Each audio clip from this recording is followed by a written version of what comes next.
Katika juhudi za kuendeleza usawa wa kijinsia na kukuza sauti ya wanawake, watoto na makundi mbalimbali kwenye jamii, Chama cha Wanahabari Wanawake Tanzania TAMWA kiliandaa matembezi maalum katika kituo jumuishi cha Mwananyamala. Ziara hii ilifanyika kupitia mradi wa Sauti Zetu unaofadhiliwa na Shirika la Maendeleo la Ujerumani GIZ.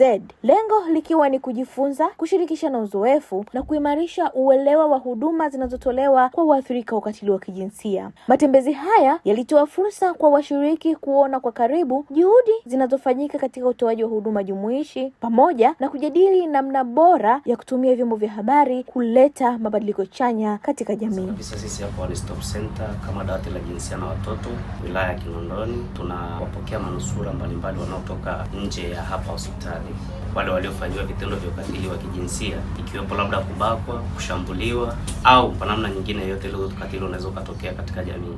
Hapa tunawapokea, cha kwanza anaweza kaja manusura akawa labda anahitaji msaada wa kimatibabu, akaja akawa hana PF3. Sisi jukumu letu hapa kama One Stop Center ambapo ni dawati la jinsia na watoto, tuna jukumu la kuandika PF3 na kuandaa detail fupi ambapo zinatupa particulars za yule manusura na kuziweka kama kumbukumbu, ili pindi atakapochukua PF3 akienda kwa daktari, anapoenda kwa daktari atapata matibabu kwa ajili ya daktari akijaza ile PF3 yake, tunaweza tukaja kuitumia kama ushahidi ile PF3 kwa ajili ya kuandaa kesi. Manusura kwa miezi miwili mitatu inaweza ikafika, maana wanakuja waina mbalimbali, kuna watoto na watu wazima. Tukikategorize wanaweza kafika kama 70 au 80. Matatizo makubwa yanakuwa ni wanakuwa wamelawitiwa au kubakwa. Jukumu la kwanza kuwasaidia hapa ni kuandaa PF3 na kuwapeleka kwa afisa ustawi ili waweze kupata ule msamaha. Baada ya hapo tunapeleka kwa daktari kwa ajili ya matibabu zaidi. Huduma za One Stop Center huwa zinakuwa ni free kwa wale manusura, kwa maana tunashumu mtu anapopata na ule mkasa immediately anakuwa hana access ya kupata labda tunashumu fund, anaweza kawa labda ana hela. Pindi anapofika hapa ili kurescue lazima apitishwe kwa afisa ustawi kwa ajili ya kupata exemptions. Akifika hapa sisi hospitali yetu Mwananyamala tuna idara ya One Stop Center. Idara ya One Stop Center ina involve social workers, ina involve police department, ina involve pia madaktari, kuna wanasheria, kuna counselor, wote hao wapo katika huo mfumo mmoja. Sasa anapofika mhanga, akifika kwetu hapa, anaanza kwanza kupokelewa na ustawi wa jamii, wanamsikiliza, wanamuelekeza, then wakisha malizana na pati yao inakuja pati ya daktari. Atakapofika kwa daktari, cha kwanza tutampokea yule manusura tunamwita, alafu tutamhoji na sisi, tutamsikiliza parti yake ya story ilivyokuwa, atatuelezea, then tutaenda katika kufanya uchunguzi wetu wa kidaktari zaidi. Kwa aina za kesi ambazo tunakuwa tunazipata za ukatili wa kijinsia zipo za utofauti, inategemeana na umri. Kuna gender based violence ambazo hizo depends na gender, alafu kuna violence against child, alafu na kuna na sexual assault. Kwa hizi kuna wale watoto ambao wanakuwa na umri chini ya miaka 9 na wanakuwa na kesi zao, alafu kuna wale above wakina adult ambao ndo kama hizo kesi za ubakaji, kulazimishana, either kesi za kushikana, zinakuwa ni kesi tofauti, lakini zote zinakuwa zina base sexually assault or gender based violence, nazo zote hizo. Hizi cases zinakuja kwa wingi, can say ni namba ni kubwa. Kwa hiyo per day unaweza ukapata 2, 3, 4, the days zinaweza zikafika hata kesi 6, zote zinakuwa reported hapa kwenye setup yetu. Changamoto hapo wanaozipata wengi sana kwa sasa tunaweza kusema ni watoto. Sasa tutashindwa kujua exactly ni belief zipi za watu, lakini watoto ndio wanaozipitia changamoto hizo. Sawa, either ni wa kike, na kama tunavyoona tena hivi jamii yetu inavyoendelea, pia hata wa kiume nao wanakuwa involved. Kwa hiyo either inawezekana ni adult kwa mtoto, umeshaelewa, either kwa wale ambao wanakuwa wanaacha watoto ambao hawana malezi au uangalizi mzuri during the day, pia nazo hizo zinakuwepo. Mara nyingi hata hizi tunavyosema nyumba zetu za tunazoishi nyingi, kwa hali zetu za kupanga, wapangaji, kila mpangaji anakuwa na attitude yake na tabia yake. Kwa pia hizo cases zinatokea sana.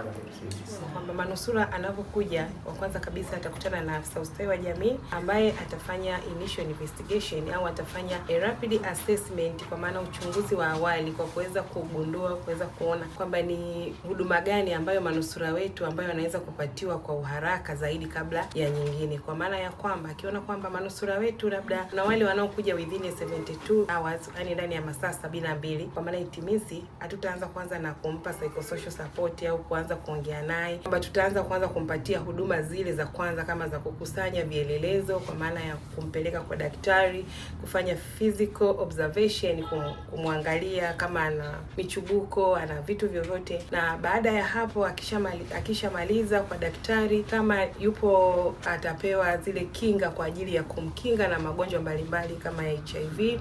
Lakini kwa wale watoto ambao wako kwenye umri wa kuweza kupata ujauzito, pia watapewa dawa kwa ajili ya kujikinga ili wasiweze kupata na ujauzito, magonjwa ya zinaa. Na baada ya hapo sasa ndio tunaendelea kwenye kipengele cha ushauri nasaha au kwa ajili ya yale maumivu aliyoyapata, kwa maana hapa kwenye kituo chetu tuna mwanasaikolojia ambaye ndio tunaendelea naye, na tutamsikiliza mara ya kwanza yeye pamoja na aliyemleta, au kama ni ndugu yake, baba yake, mama yake, kwa sababu pia mara nyingi unakuta kuna kesi tunakutana nazo watoto kwamba yeye hana hofu, yani anaona kama ni kitu cha kawaida, kwa sababu tunasema kwamba saa nyingine ukatili mtu kwa sababu hajawahi ku-experience, hajawahi kufanyia ukatili, kwa hiyo kwake yeye inakuwa it's not a problem, anaona tu kama it's a challenge, kwamba ni kitu cha kawaida.